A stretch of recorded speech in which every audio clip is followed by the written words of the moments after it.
I am Rebecca Harris, and welcome to this edition of Senior Moments. You know, we're here today at the Central Activity Center with Miss Pat Harrell, who is in charge of the Brunch and Learn program. And this is a very important topic that we are going to be talking about today at the Central Activity Center. It's geared mostly towards senior citizens and our interest. And I know that I get a lot of phone calls that could potentially be scams, and I know that you do as well. So that's one of the reasons that I feel like that you decided to do this program. So today I would like for you to tell us a little bit about who the speaker is and a little bit about why you wanted to do this program today. Well, our speaker today is Kelvin, and he is the president and CEO of the Better Business Bureau for our area. And I'll tell you why I wanted him to come. Within 2 hours, I had 3 scam calls. I was so frustrated with it all. The first one was from the IRS, and they had my address and was on the way to come to my door to collect. And I thought, ooh, okay.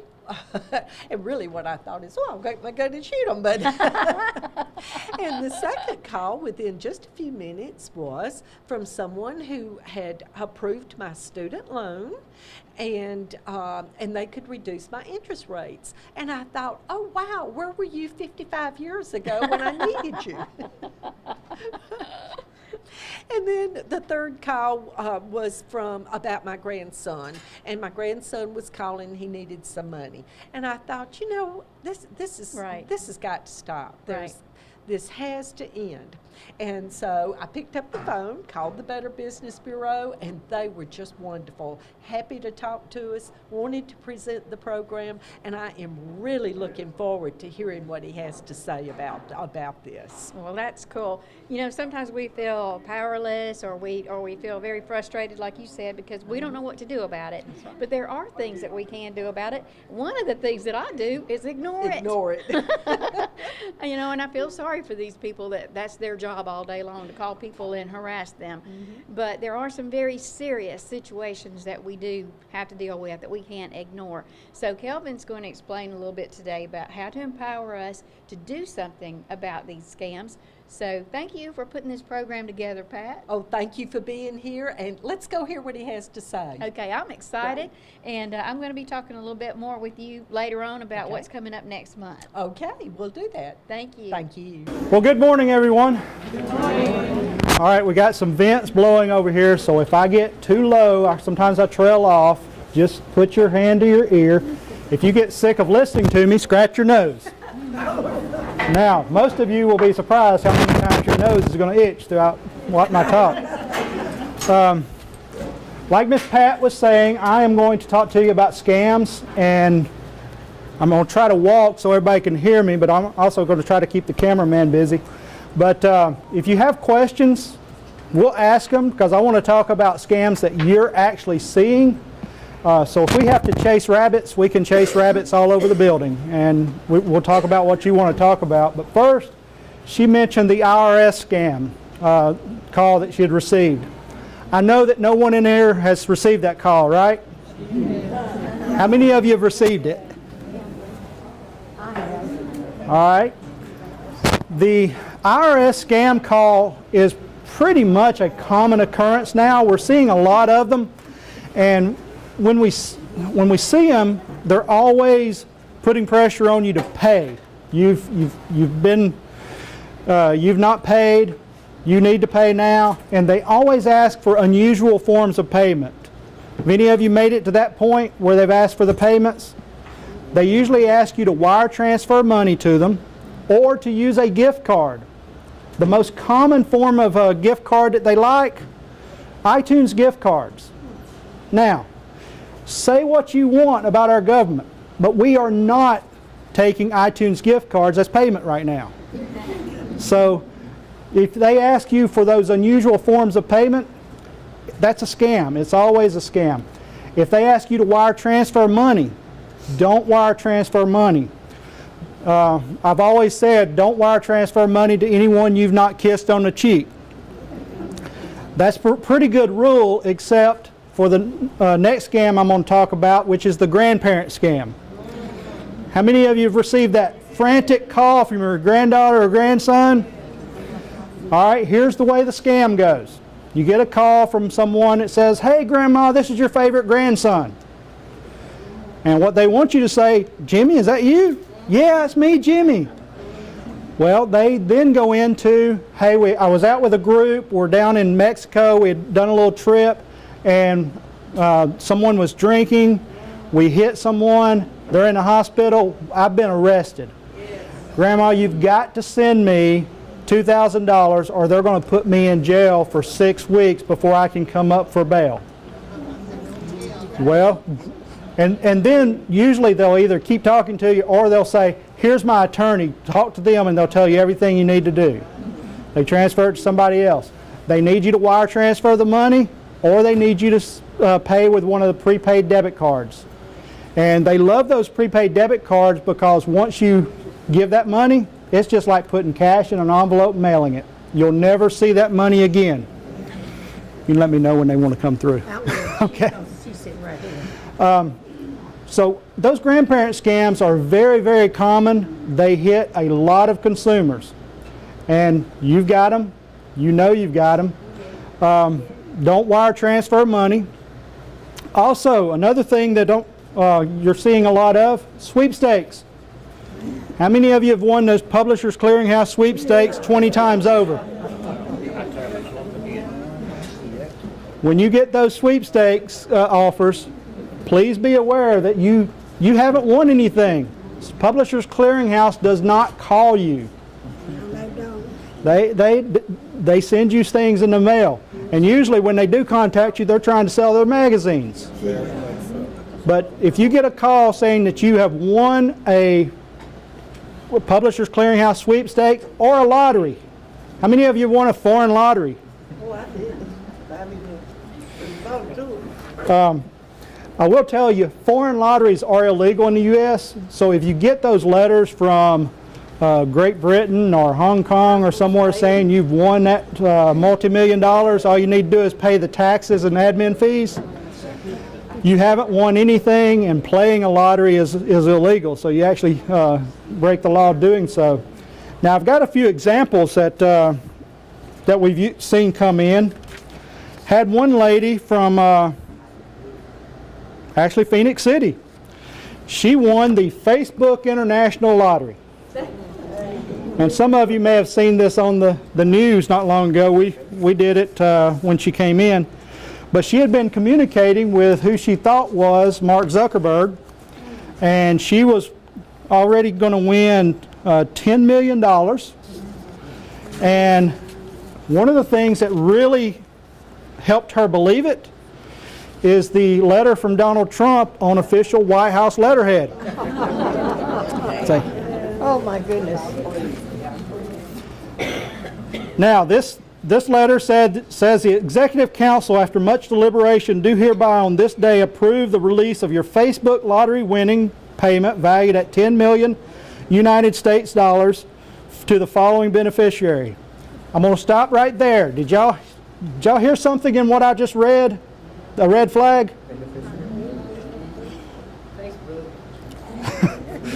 Somebody said Facebook. No, United States dollars. How many of you say, I will pay you $20 United States or US dollars? No, you pay them $20. So that is a red flag that this is coming from somewhere outside the U.S. because most of these scams are coming from outside the U.S. Says the above named council meeting, which was presided over by the President Donald Trump as the President and Commander-in-Chief of the United States Armed Forces, endorsed, approved, and ordered the immediate release of your Facebook lottery winnings. All right. The President does not release funds. They even sent this lady a credit card. It was a Facebook credit card. Now, what they wanted her to do is she had to pay $1,500 to activate that credit card that was going to have the $10 million on it. Once that was activated, they were going to get her to pay the taxes. But that's where she had actually already, she finally admitted that she had already sent them close to $4,000. Because one of the things that shocked me with this one is they had gone to the detail of sending the credit card, the letter and everything that they had was laminated. They'd gone to a lot of detail, and they usually don't do that unless they've got somebody really on the hook. So she had finally admitted that she had spent about $4,000 and was about to send $1,500 more. Her husband was not happy at all, but she didn't lose $1,500 more dollars. So anytime you see those lotteries, ask yourself, did I enter a lottery? I'll let you in on a secret. You cannot win a lottery you did not enter, ever. You're not going to win a lottery outside the U.S. because you're not supposed to be playing it anyway. Your chances of winning are zilch. Your chances of losing money are 100%. So always be aware of that. Y'all aren't asking a lot of questions. How do they get your name? All right, her question is, how do they get your name? Guess what? Your name is all over the internet. It is opened up. The internet opens up a lot of opportunities for people to get information. If I've got your name, within just a little bit, I can go and get your mailing address, your phone number. I can even, with a little research, I could probably find out your social security number. All of those things are online, and they're easy to get for criminals. But another way that scam artists get your information is you're worth a lot of money. Have you ever wondered about those telephone calls that you get? Yeah. You're on a mailing list. That mailing list, even if you don't buy anything or send money or whatever, that mailing list is then sold to somebody else, and then somebody else, and then somebody else. So it's an ever-revolving door where they're getting your information and they're sharing your information. Now, there is a way that you can have your name removed from legitimate telemarketing list.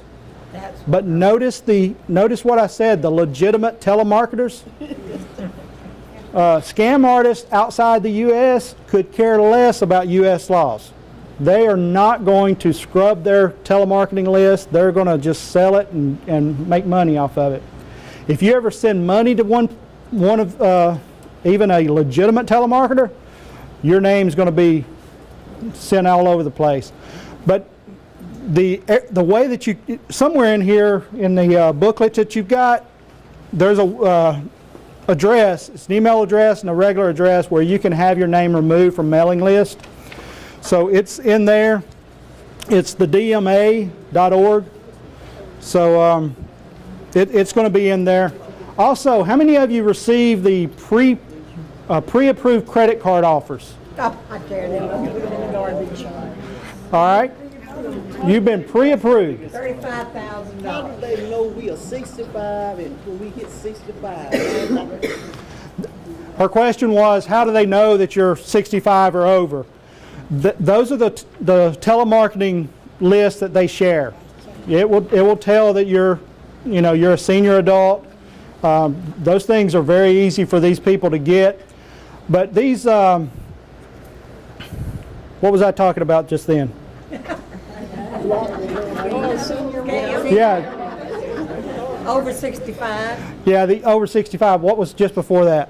The mailing list. Mailing list, that's right. The pre-approved credit card offers. See, I'm getting senior pretty quickly. My kids are doing that to me. If you go online, for those of you that like to use a computer and go to optoutprescreen.com, that is a site that it's set up by the credit reporting agencies, and you can exempt yourself from pre-approved credit card offers. Now you can exempt yourself for 5 years, or you can exempt yourself for life.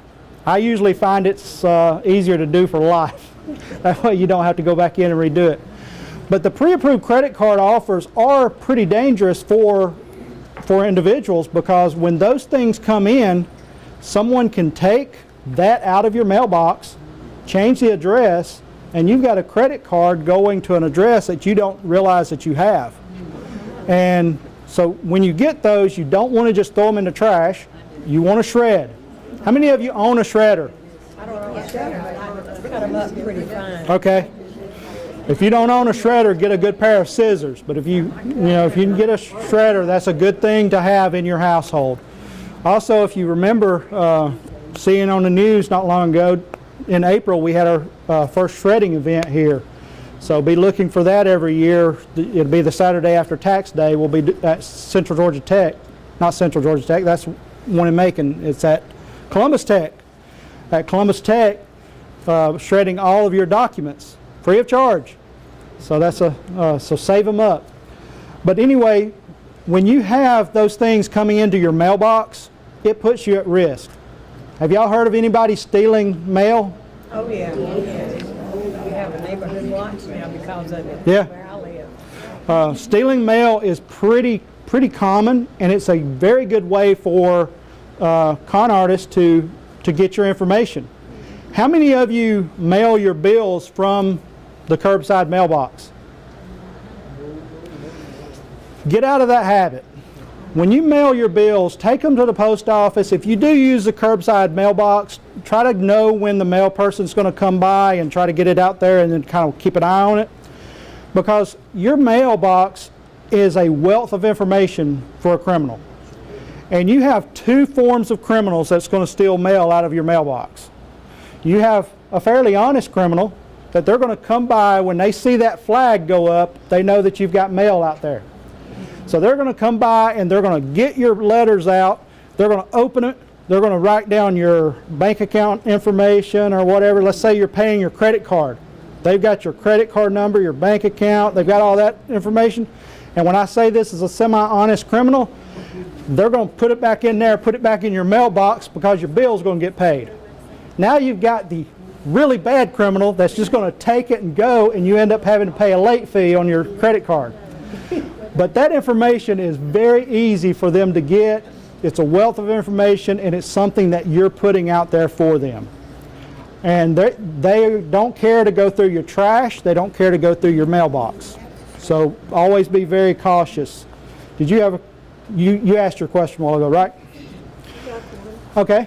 I keep getting a phone call, and they want a reimbursement for a computer where I paid to have it fixed. I don't own the computer, and I told them don't bother me, take me off your list when I get it at least twice a week. That was actually next on my list. How many of you have gotten a call offering to repair your computer? How many of you have let them repair your computer? Usually if you let them repair your computer, you're having to repair your computer later. The tech support scam is very, very common among adults, senior adults.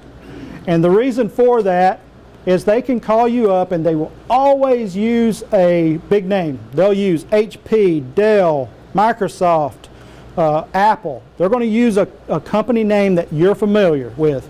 They're going to tell you that they have noticed that there's a virus on your computer and that it is, if you don't allow them to fix it, they're going to have to cut your access to the internet off. Well, you don't want to lose Facebook. So you say, okay, what do I need to do? Well, you log in, they get you to go to a certain site and click download. And they download malware onto your computer. Now, for those of you that don't know what malware is, it's malicious software. And it's just malicious. But they download that and they do one of two things. They either get you to download the software and then that software starts doing keystrokes. So every time you type in your bank account information, your credit card information, or a password, it's sending it to the con artist. Or they will tell you that they need to access, you need to give them remote access. And remote access is something, if you're using a company that you know, can be very helpful. But if you don't know the company and they called you, don't give them remote access, because they will go in and they will download the software into your computer that is going to steal your information. And a lot of times they'll go in and they'll delete some things, registry data off of your computer, and then it won't work. So then they charge you $200, $300 to fix it. So be sure that if someone calls you and they tell you that your computer is messed up, don't give them access to your computer. You can hang up. I've got some people that tell me that they say, okay, well, hold on, let me get to it. And they lay the phone down and walk away, come back a few minutes later and hang it up. I've actually heard some funny stories, what people have done. But just make sure that you don't give them that information. The tech support scam is very common, it's very dangerous, and you know, how many of you have ever called a tech support department? Usually stay on hold forever, and I have never had a tech support department call me and say, oh, you're having problems, let me help you fix it. They don't do that. If they're having trouble with you, they'll turn you off and wait till you call them, because you will. Yes, ma'am. Okay. She asked a question. On the table, I gave you something about the new Medicare cards. How many of you knew that your Medicare cards were changing? It's been a long time coming, but the new Medicare cards are coming, and they will not include your Social Security number. Because we would go out and we would talk about, do not carry your Social Security card with you. Don't carry it. Leave it at home, locked in a safe place. And seniors would say, but my Medicare card has it on it. You know, it's kind of hard. But the federal government several years ago started finding ways to remove these numbers. And it's taken a long time to get there, but the Medicare card is this year. Now, you're not going to get anything just yet. They do not, they're doing it by region. So the region of Alabama, Georgia, South Carolina, and Florida will not start receiving these cards until sometime after June 31st. So you won't get of this year, yes ma'am. I was noticing 2019 they were.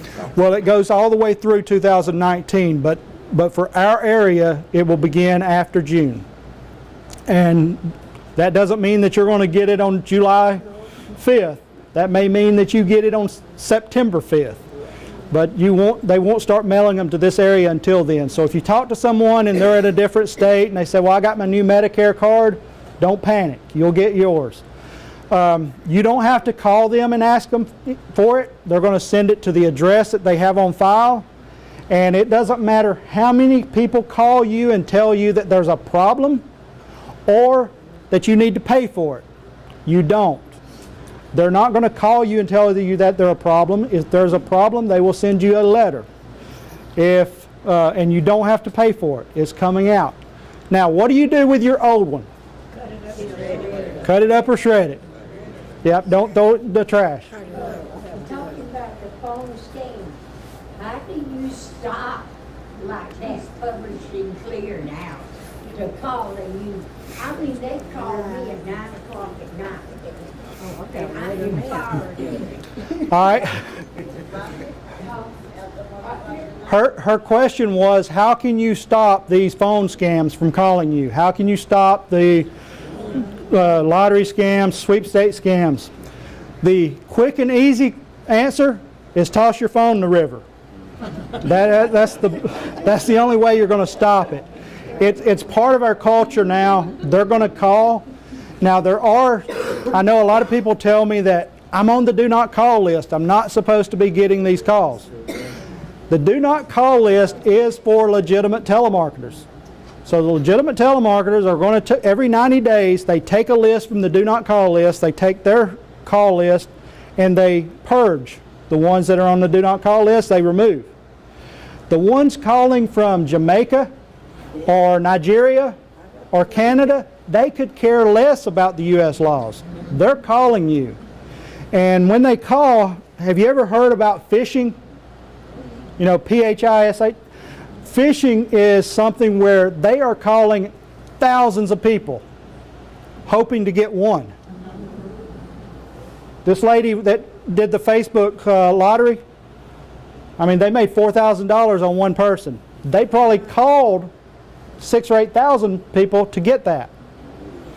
So That's the phishing. Now, there's also a thing called spear phishing, and that's where usually it happens a little more with the grandparent scam and some of those, where they will research you on social media.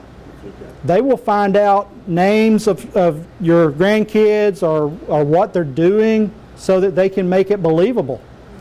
And I had one lady who her grandson was a student at LSU, and they actually, when they called her, they mentioned college at LSU.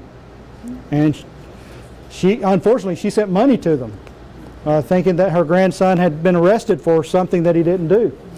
So be careful what you share on social media. You know, a lot of times people ask, how do they get this information? They get it from you. You share it with them. You got. How do we get, like credit card companies or wherever you go have your social security number? How can we get rid of that? Is there a way? You know, like a credit card, and when they call you, they want you to identify yourself. They say, give me the last four digits of your social security number. Okay. So how can we go about getting rid of that? All right. She was asking, how can you get credit card companies and really any other company from using your social security number as the identification that you use? They'll ask for the last four digits of your social. Ask them to use a different identifier. Most places will. Most places will set up a PIN that you can use instead of the last four of your social. But if someone calls you and they say that they're with your credit card company, they're not going to ask you for information like that. If there's a problem with your credit card, they're going to get you to verify the last 2 or 3 charges that were on your card. They're not going to ask you for any social security number. If they ask you for anything like that, hang up. If it's a credit card that you actually own, take the credit card, look on the back, it's got a toll-free number, call that number. But you don't want to give out any information on a call that you did not initiate. When you give out information, now if you call your credit card company, I have some people that go too far on this. I have some people that will call the number on the back of their credit card, they'll talk to customer service and they'll ask them for information. They'll say, I'm not giving you that. Well, if you initiated the call, it's okay to give them that.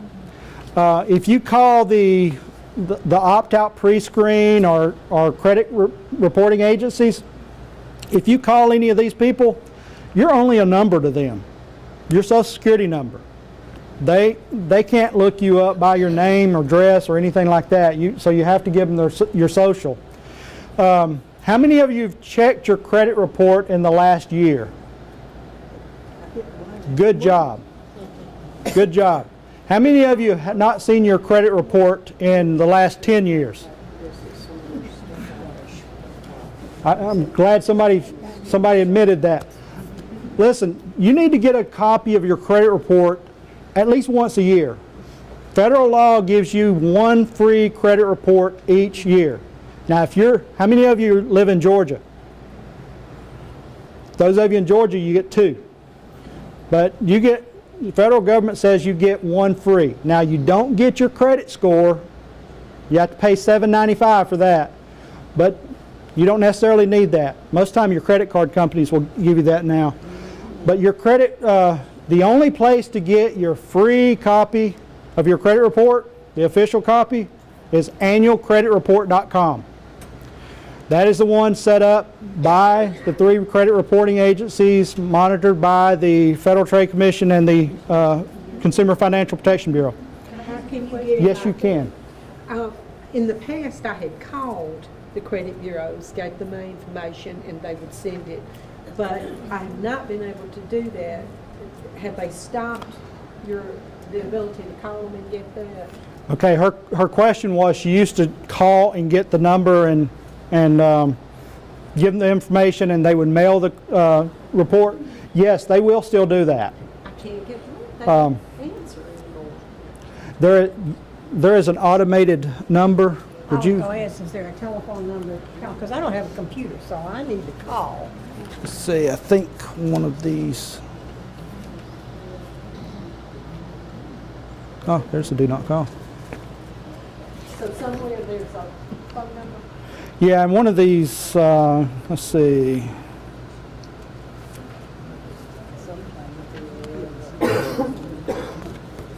If there's not, I'll make sure that, that she gets it. But there is a number that you can call and get your free copy. See, I'm still old-fashioned and like to talk on the phone. me. I don't have it. And that's fine. You know, and if you ever have problems, sometimes getting through to the credit reporting agencies is not easy. Let's say you have a problem with your credit. What do you, have any of you ever put a block on your credit report? What do you mean by block? I don't understand. There's two things that you can do with your credit report. If someone steals your identity, you can put a fraud alert on your credit report, and it's good for 90 days, and you can put it on again. And that basically, when your credit report goes out, it tells that company, let's say it's a car dealership, you know, this consumer's identity has been compromised, so please do some extra verification, and then they'll do some extra verification on it. Now, there's also a thing called the credit freeze, and a lot of times for seniors that are not going to be trying to get a new car or get anything, you can freeze your credit. And you go to the 3 credit reporting agencies, and you can do it online or you can call, but they will freeze your credit so that nobody's going to get it. They lock it down.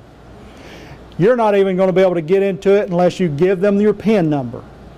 So if you do that, please don't lose your PIN number, because it is an act of Congress to get that changed. But they'll give you a PIN number, and nobody's going to get your credit. Somebody calls, try to get credit, they're not going to get a thing. However, let's say you're at Belk, and they've got a deal, and I'm going to get a Belk card because I'm going to get an extra 10% off.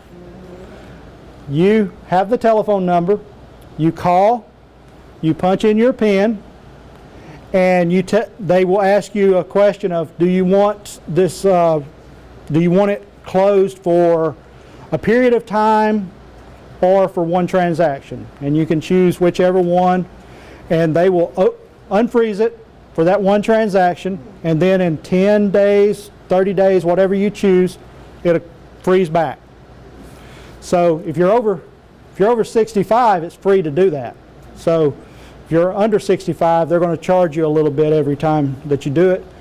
But it's a very, very, very, very, very, very valuable way to have peace of mind.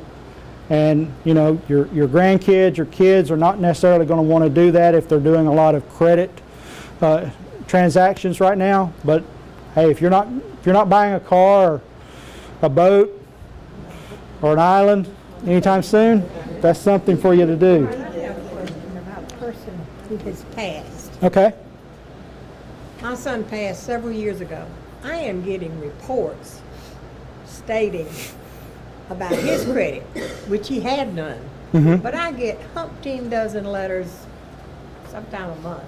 I've gotten 5 already this month with his name on it. Who are they coming from? Just different people? Different people. Okay. Her question was, she has a son that is deceased, and she continues to get things about his credit.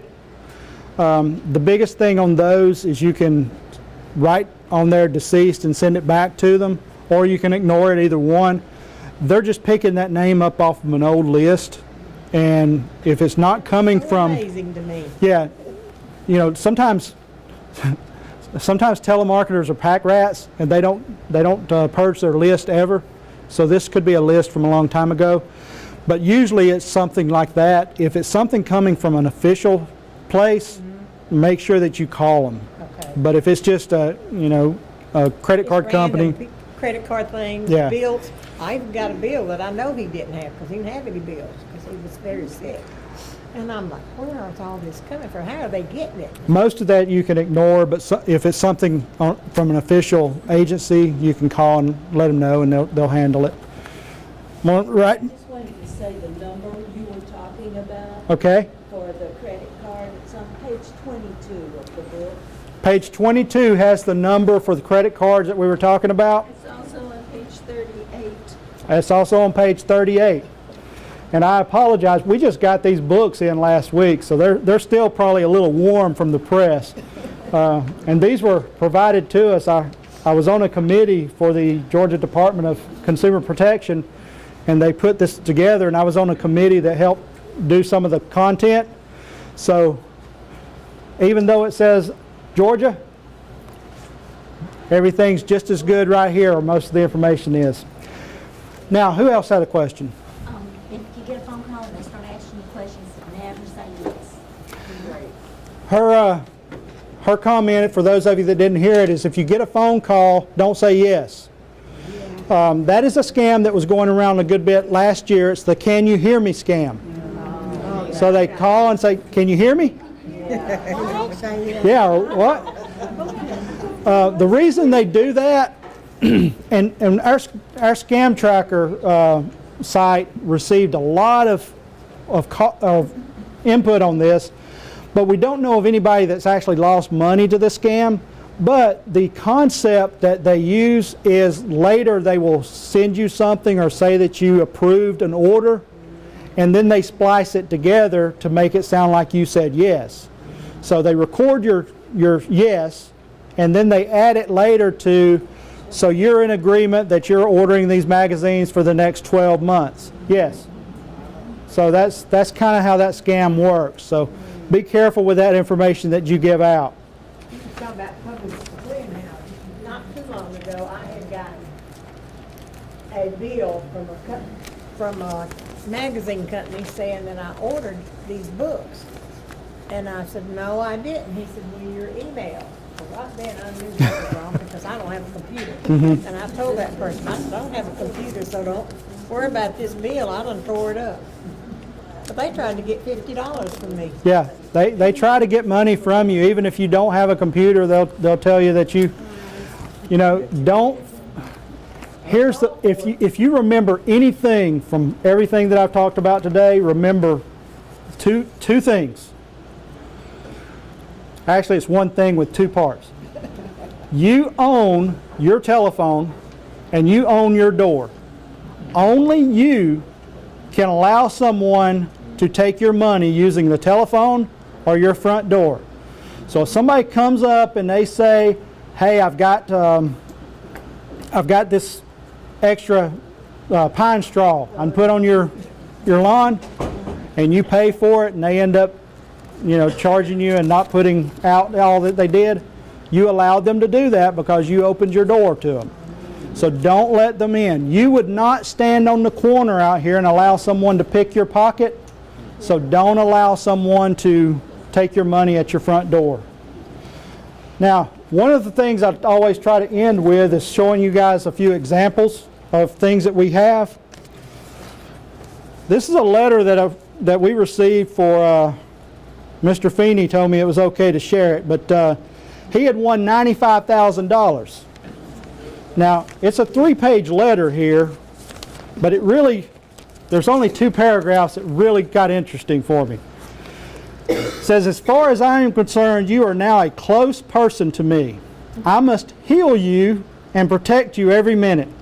So furthermore, I am going to give you my second gift, a very great personal gift, which you won't be able to live without, the AWM, Automatic Wish Maker. Now, this is from Carl Gottenberg. It says, to activate your AWM to your desires, I ask you to indicate your first urgent wish with your order. Any wish at all, with the exception of wishes to hurt someone or bring someone back from the dead. And I promise on my honor that this will be granted to you within 30 days. Mr. Feeney still has not received his money or his wish yet. All right, here's another one that we got in. It's a lottery cash prize for $2,245,189. Now, when these sweepstakes come in, read over them. I actually throw them in the trash, but if you intent to read over them, but look on the back. The back gives you the odds of winning. So the odds of winning the grand prize is 1 in 1 million. The odds of winning the second prize, 1 in 1 million. However, the odds of winning $1 are 1 in 1. So you send them the $32, you are guaranteed to win $1. That is not a good return on your money, folks. Not a good return.